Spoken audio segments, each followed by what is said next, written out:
Wow. Um, Thank you, Carol, and thanks to all the speakers.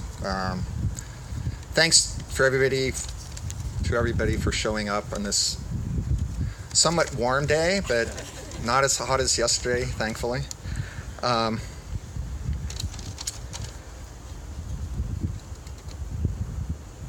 I really appreciate that a number of you have come a long distance over space and or time to come back to the farm. I think, hi Liza. I think that says volumes about this place. So many kind things have been said about the student farm and about me this afternoon, and I sincerely appreciate all of them, and I think some of them are true. But obviously it's very not only humbling, but it's extremely gratifying to know that this place and I have had a positive impact on people's lives, and that in turn has had a positive impact on the world. At its core, that's our goal. We strive to make a world a better place, and to do that by working with people, mostly UC Davis students, to help them learn how to make a positive change in the world. We try to help them develop not only useful knowledge and skills, but ways of relating to one another, ways of having a sense of themselves, ways of having a sense of community, of working together for something larger than any one of their selves. And we do this within this context, which is basically a context. When I actually have done some farming before getting here, and I quickly learned to realize that farming is about making a plan and then showing up at the farm and solving all the problems that arose when you thought you were just about ready to get to the plan. And that is like an amazing learning opportunity, right? So much of what we learn in the university is learning things by rote or that sort of thing. But out here, that's not what it's about. It's about dealing with the reality of the soil, the beautiful soil that we have, how you irrigate it, how you plant the crops, how you deal with other people that have a different idea about how you might want to do those things. So this reality creates an environment where students naturally step up. They naturally, if you give them the space and tell them it's okay to take some leadership initiative here, they do it.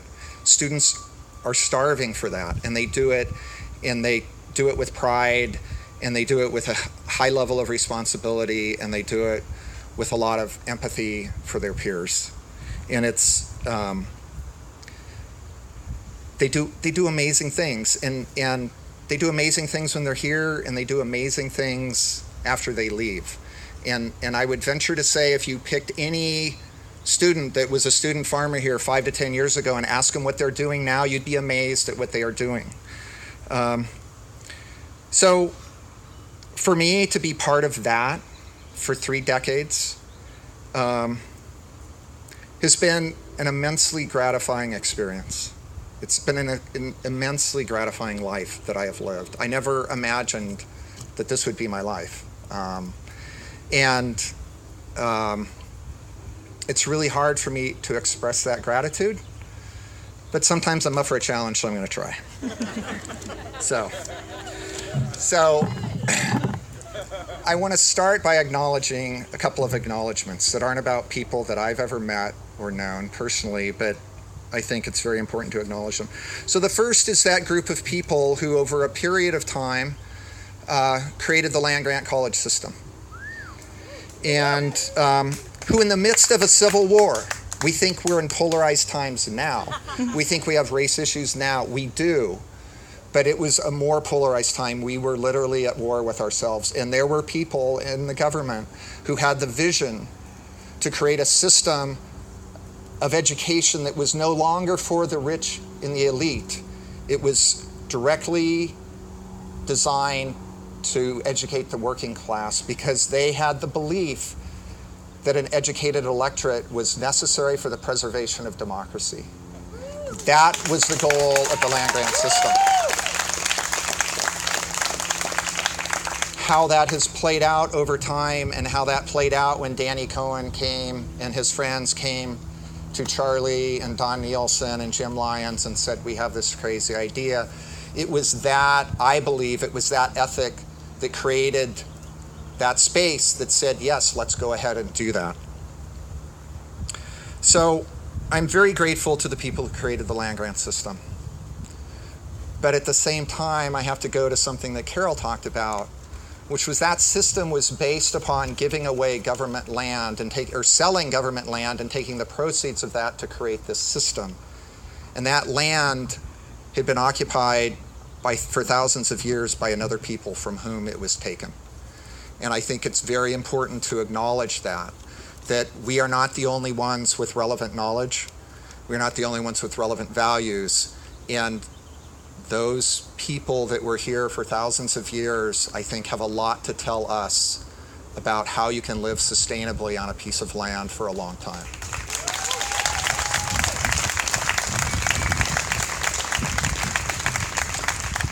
So you've heard a little bit about Danny Cohen. Danny's a great guy. He can't be here, but I'm really grateful for Danny for his vision and what he did with people like Eric Zilbert, who is here. And of course, I'm grateful to Charlie.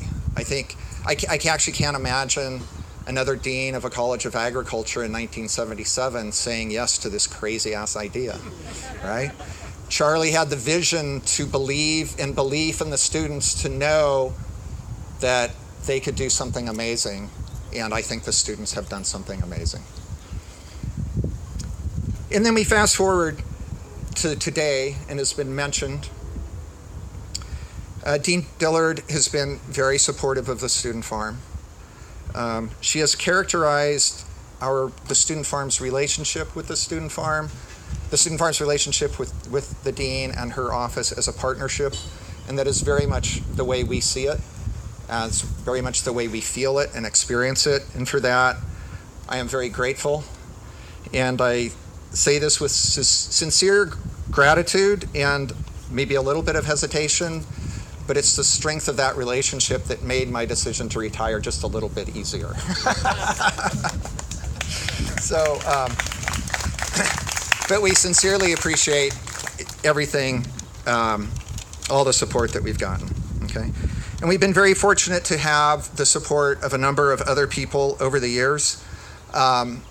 I'm not sure if Gail is still here, but I specifically want to call out Gail McGranahan, who has been mentioned here before, who stepped up and as a faculty director of the Student Farm about 20 years ago and really helped us over an extended period of time when we really needed it. So I'm very grateful for that.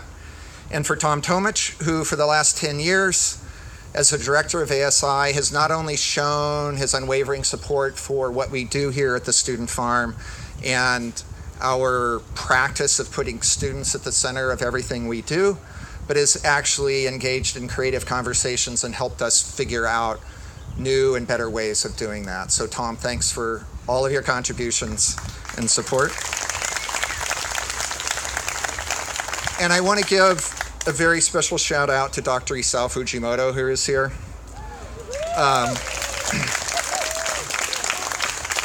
Not only for Isao's many, many decades of work on this campus and in this valley, supporting things like the Student Farm and innumerable grassroots organizations helping people struggling for justice in this valley, but also because I, like many, look to Isao as a role model, as a shining light, as someone who is guided by deep principles and stands strong in his quiet and effective way. So Isao, thank you very much.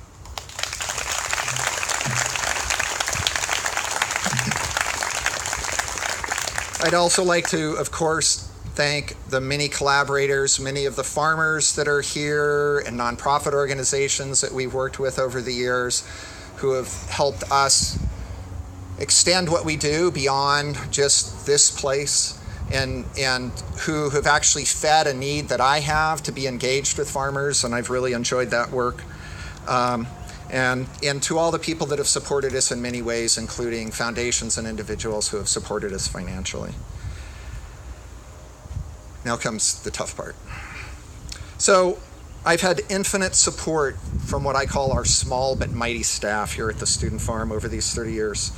The core staff over these many years has just been 4 people. Myself, Carol, with whom I've worked for over 25 years, Raul, with whom I've worked almost that time, and then the 4th position, which is our field operations coordinator, and there've been a few of those over the years. And I just want to say something about Raul and Carol. So in my mind, Raul is a magician.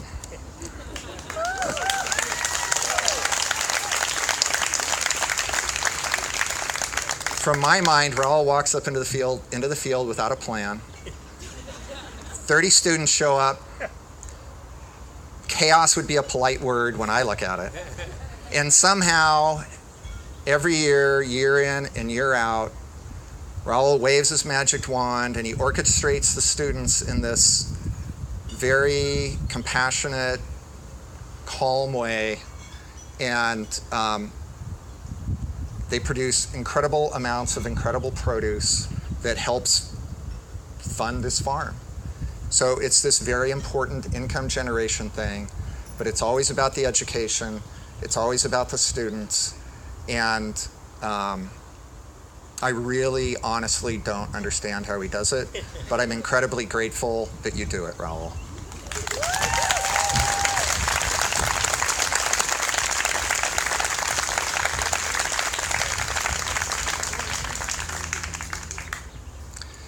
And Carol. So I'm going to limit myself to 2 thoughts, and I practiced this several times, so I'm getting to the point where hopefully the tears are past. Carol has so many talents that she brings to her relationships with people, to her work here, and to her life. She does everything she does so well and with such grace, it's actually hard for me to comprehend.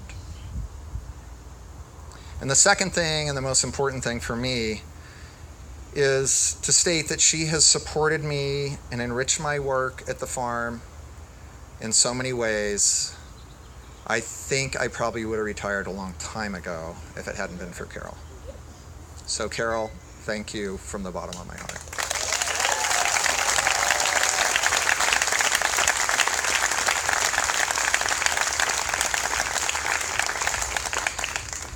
And students, it's so wonderful to see all these present and former and very former students out here. You all are the reason why I've showed up to work every day for the last 30 years. You inspire me. It may sound cliche, as Carol says, to say that I've learned from you, but it's amazing how much I've learned from you. And I'm very grateful for that.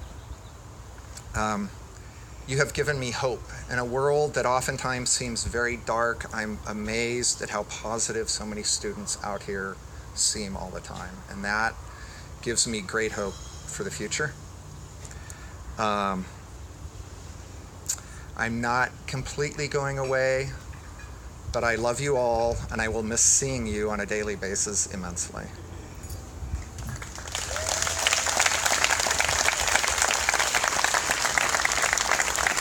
And finally, I owe so much more than thanks to the people who have supported me most in my life, my family. To my parents, who are no longer walking on this planet, and to my sister, who is here, who has supported me since the day of my birth. And I say that so nobody asks me about my younger sister, because she's older than me. She has been a true support to me in those times in my life when I really needed support. And Vicki, I thank you very much wherever you are out there. And to my wife, Scarlett.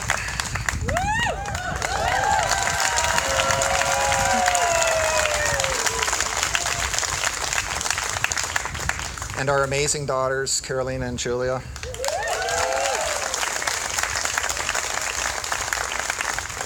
In addition to bringing music and other forms of joy into my life, and you'll get to hear Scarlett and Julia and some other talented musicians shortly over on the stage, they all understand and share my passion for a better world and has supported and encouraged me in my work, even when my dedication to this work has cost them dearly. I am grateful for everything you've done for me. Scarlett, this is as much about you as it is about me. And you love me more than I deserve. Thank you, everyone.